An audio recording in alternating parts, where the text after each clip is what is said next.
Okay, you've clicked on this video because you got a lower atar than you expected. That sucks.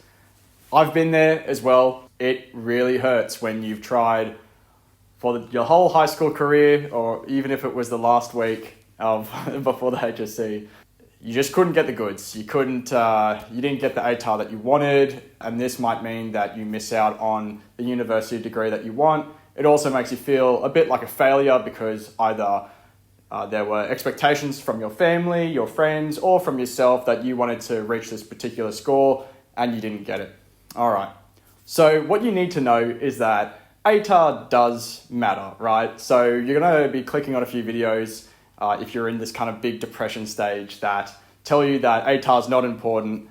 ATAR is important, it's just that it's not the most important thing that predicts success. So people with high ATARs, people with the really high ATARs, like I'm thinking of the people in my U group that got 99.95s, there's no denying that these were smart people. These were, and I remember being a high school student, I looked up to people who got a really high ATAR, and I thought that this was like the be all and end all. These people in the last 5 years have become really successful. Some of them own tutoring businesses, others are in medicine, some of them are both. Needless to say that I'd say the majority of people who get the extremely high ATARs do go on to be successful and go on to achieve what they want to achieve. So it sucks because you haven't gotten that ATAR and you feel like now that you haven't, you can't achieve that thing that you want. I will tell you that 5 years down the track, that nobody who is successful doesn't have any setbacks, any failures. Anybody who gets a high ATAR and is successful, they would have gone through setbacks, probably much larger setbacks at an earlier age, and that you may not have had yet. So keep that in mind. But also, even if you got a high ATAR, everybody who succeeds in life has big setbacks. So I'd like you to just think about the fact that just because you don't have a high ATAR or you didn't get the ATAR that you wanted, this is really just your biggest setback of your life. So you haven't really experienced a setback before, in which case you probably wouldn't be on this video. There are a lot more tragic things to happen in your life than, getting a low ATAR, but yes, this might be, and it was mine. I lived a very comfortable life. So, getting a low ATAR was probably the biggest shock to my system, in my life at that stage. But you gotta realize that successful people, the people who achieve a lot in life, they will go through these big failures, and you just have to think of this one as your first tumbling block on the road to success. So really, this is a setback, but the thing that's really going to make this hard is your ego. And as a 17-year-old, 18-year-old, this is going to be really hard to appreciate because at school, ATAR might have been everything. You might be heavily influenced by your parents' expectations, your family's expectations. Even if it's not your parents, maybe it's your uncles and aunties or your grandparents, or even if it's your friends at school that all got higher ATARs than you. There's this external pressure, and you can be disappointed in yourself as well. Most of the time it's both, but ultimately it's your ego. No one's life is made worse by you getting a low ATAR. And if anything, if it does, so say your parents are upset at themselves because you got a low ATAR, your parents have some insecurity issues, I'm going to tell you.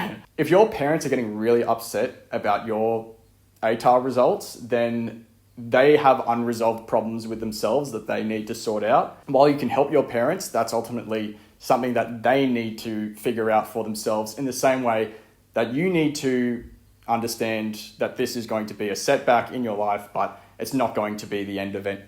It's nowhere near the end. It's only the beginning. Here's the other thing, is that people will get very high ATARs, but they might not necessarily use it for medicine or law. And even if they do, you tend to find that a certain number of these people just switch degrees anyway. So the idea that you'll miss out a year by not getting into medicine or law, a lot of people get into medicine and law and decide that it's not the degree for them. And needless to say, I'm 5 years out, so I know that medicine and law is overrated, but I'm not going to be able to convince you in this video that it's not, because you haven't actually had that experience, but I would just say that once you finish high school, everyone's on their own race. So it's hard because before that, everyone has been in the same year group over and over. But in university, people repeat years. There's heaps of people in medicine that repeat a year.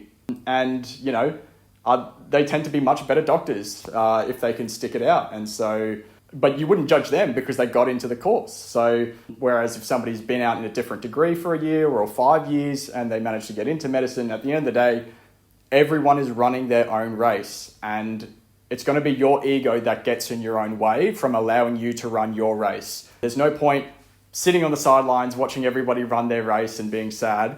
You've got to go out there, you've got to get on the track, and no matter how slow you're going, you got to make progress. And the reason I say that is because you might have really wanted to get into law. You really wanted to get into law and you couldn't get into law. The people, again, I was in a very highly competitive year group. Not everybody got into the degree that they wanted to get into. But I can tell you now, after about 5 years, the people who really, really wanted to get into the degree that they wanted to get into, I do believe that if you really, really want to get into the degree that you want to get into, you can do it.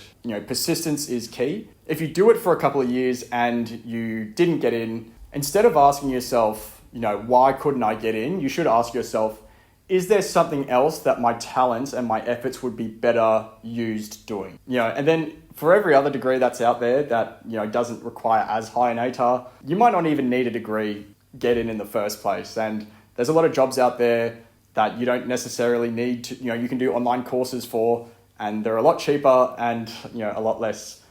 You don't have to go to university, is what I'm saying. Depends on your parents, of course, and their expectations, but just know that there's a lot of options out there. Go watch some Tony Robbins if you need more motivation or inspiration. But other than that, that's just my 2 cents. So comment below if you got a low ATAR. I wish you all the best. You will be okay. Trust me, you will be okay.